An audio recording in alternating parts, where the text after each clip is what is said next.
Episode की शुरुआत में काउंसलर यून हे के मर्डर से पहले वाली रात का सीन दिखाया जाता है। हे यून, डो वॉन की भी थेरेपिस्ट थी। डो वॉन अपने सेशन के लिए उससे मिलने के लिए जाता है। डो वॉन अपनी काउंसलर से पूछता है कि उसने सियोंग वॉन को अपने दोस्त का मर्डर करते हुए अपनी आंखों से देखा था, लेकिन वो जब भी उस इवेंट को याद करने की कोशिश करता है तो उसके दिमाग में कुछ और इवेंट्स फ्लैश होने लग जाते हैं। काउंसलर यून हे डो वॉन को बताती है कि उसी ने डो वॉन की मेमोरीज के साथ छेड़खानी की थी और उसने उसके फादर के कहने से उसके ब्रेन को पूरी तरह से उन मेमोरीज से क्लियर कर दिया था। हे यून डो वॉन को बताती है कि डो वॉन के फादर डो वॉन को अपनी कंपनी सौंप देना चाहते थे क्योंकि उन्हें सियोन वॉन के ऊपर बिल्कुल भी भरोसा नहीं था, लेकिन डो वॉन की लगातार बढ़ती हुई कुछ हरकतों के कारण उसके फादर को पता चल चुका था कि वो एक साइकोपैथ है। यून हे डो वॉन को बताती है कि उसके फादर को डो वॉन का ब्रेन वॉश करना ही उसे ठीक करने का एक आखिरी सॉल्यूशन महसूस हुआ था, लेकिन उसके बाद डो वॉन के हाथों से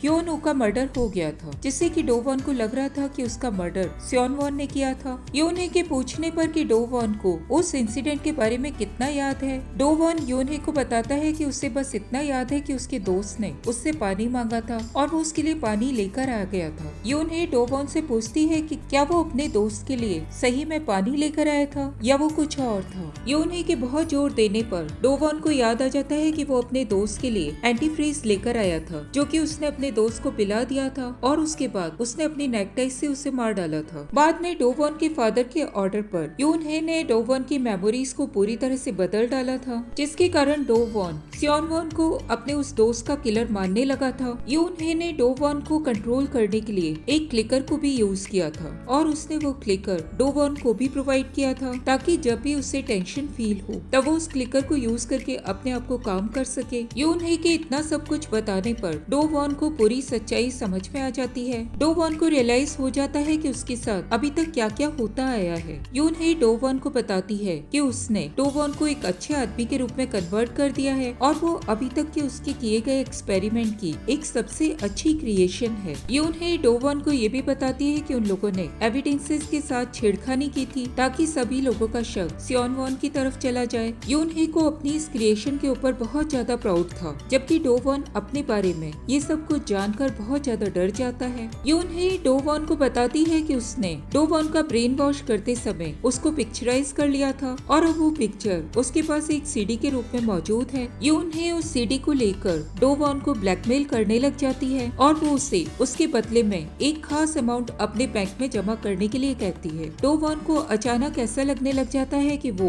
ह्योन हे के हाथों का पपेट बना हुआ था और वो अपने आप को कन्विंस करने लग जाता है कि उसने उन्हीं लोगों को मारा है जो कि बहुत बड़े अपराधी थे और मारे जाने लायक थे। डो वॉन की इनर फीलिंग्स उसके ऊपर इतनी ज्यादा हावी हो जाती है कि उससे एक बार फिर से पैनिक अटैक आ जाता है। डो वॉन बहुत कुछ अपने ऊपर कंट्रोल कर लेता है और वो अगले दिन एक बार फिर से ह्योन हे से मुलाकात करने के लिए जाता है। डो वॉन ह्योन हे को एश्योर करता है और वो उसे उसकी ब्लैकमेलिंग के लिए पैसा देना मंजूर कर लेता है। उसी वक्त जी हुई और हाजून काउंसलर से मिलने के लिए वहाँ पर पहुँच जाते हैं। काउंसलर ह्योन हे को जी हुई और हाजून से पता चलता है कि सियोन वॉन ने बहुत सारे लोगों को मारा है और वो एक सीरियल किलर बन चुका है। ह्योन हे को रियलाइज होता है कि जरूर कुछ गड़बड़ है। ह्योन हे हाजून और जी हुई को सीडी लेने के लिए कहकर अपने ऑफिस के अंदर आती है। डो वॉन उस वक्त ह्योन हे के ऑफिस में मौजूद था। ह्योन हे डो वॉन से पूछती है कि क्या उसने अभी रिसेंटली कुछ लोगों का मर्डर किया है। डो वॉन ह्योन हे की इन बातों को सुनकर हंसने लग जाता है और उसे कहता है कि क्या उसे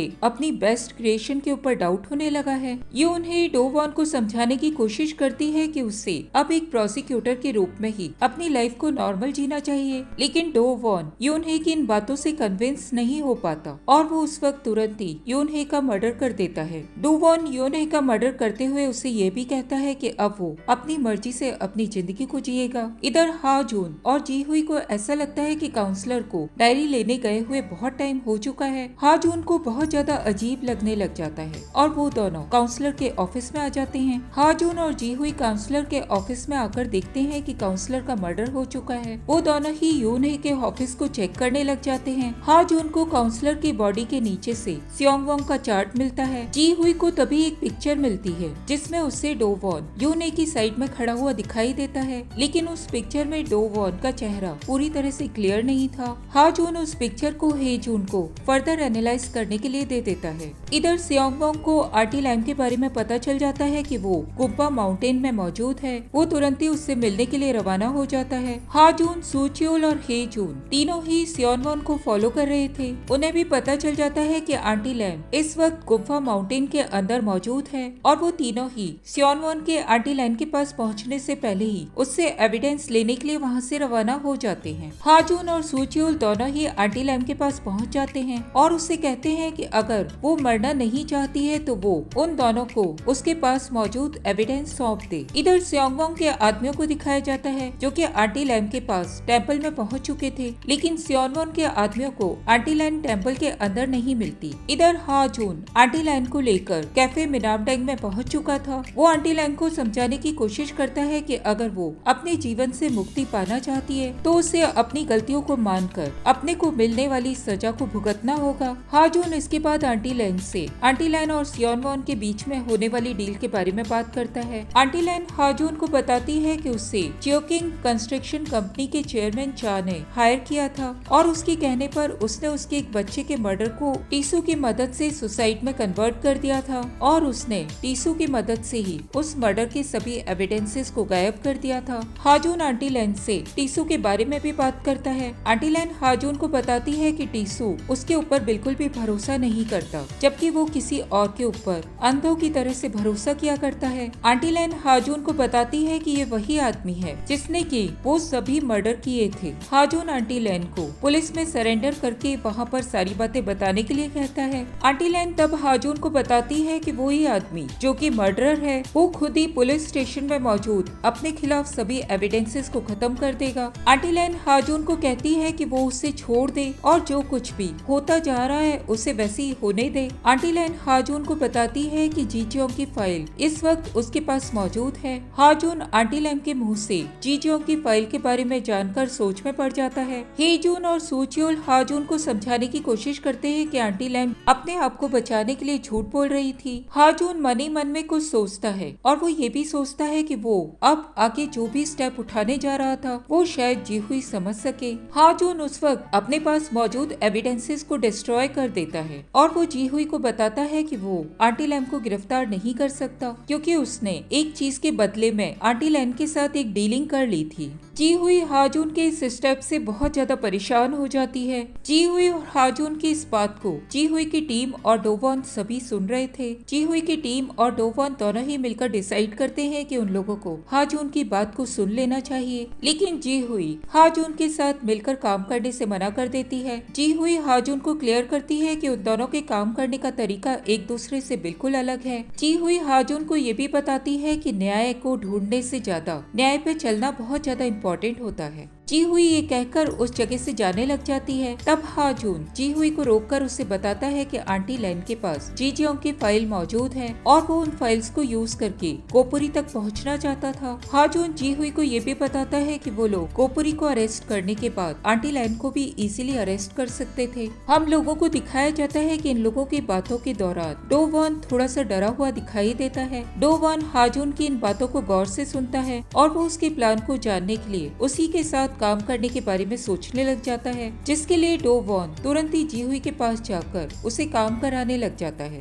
डो वॉन का प्लान काम कर जाता है और जी हुई हा जून के साथ काम करने के लिए तैयार हो जाती है। बाद में डो वॉन आंटी लैम से पूछता है कि उसने जी जियोंग की फाइल अभी तक अपने पास क्यों रखी हुई थी। डो वॉन इसके बाद आंटी लैम को धमकाने लग जाता है और वो उससे अपनी कही हुई बातों को फॉलो करने के लिए कहता है। इधर हा जून टीसू को मैनिपुलेट करने की कोशिश करता है ताकि वो जिसको ब्लाइंडली फॉलो करता है वो उसे ब्लाइंडली फॉलो करना छोड़कर अपने खुद के रास्ते पर चलने लगे। इस वक्त एक और फ्लैशबैक दिखाया जाता है। डो वॉन टीसू को मर्डर करने के लिए कहा करता था और टीसू उसकी बातों को मानकर ब्लाइंडली मर्डर किया करता था। टीसू आखिर में डो वॉन के कहे अनुसार कन्फेस कर लेता है कि उसी ने सारे मर्डर्स किए थे, लेकिन वो पुलिस को ये बताता है कि उसने वो सभी मर्डर्स किसी के कहने पर नहीं किए थे। डो वॉन टीसू से उसके सिग्नेचर लेने के लिए रूम में आता है और वो टीसू के हाथों में हैंडकफ्स की की थमाकर उसे रास्ते में होने वाले एक्सीडेंट के टाइम भागने के इंस्ट्रक्शंस देता है। आंटी लैन हाजून के साथ डोवॉन को मौजूद देखकर उसे जीजियोंग की फाइल देने से मना कर देती है। हाजून आंटी लैन के मुंह से ये सुनकर बहुत ज्यादा घबरा जाता है और वो हे जून को आंटी लैन के अकाउंट को सील करने के लिए कह देता है। सभी लोग वहाँ से बाहर निकल जाते हैं।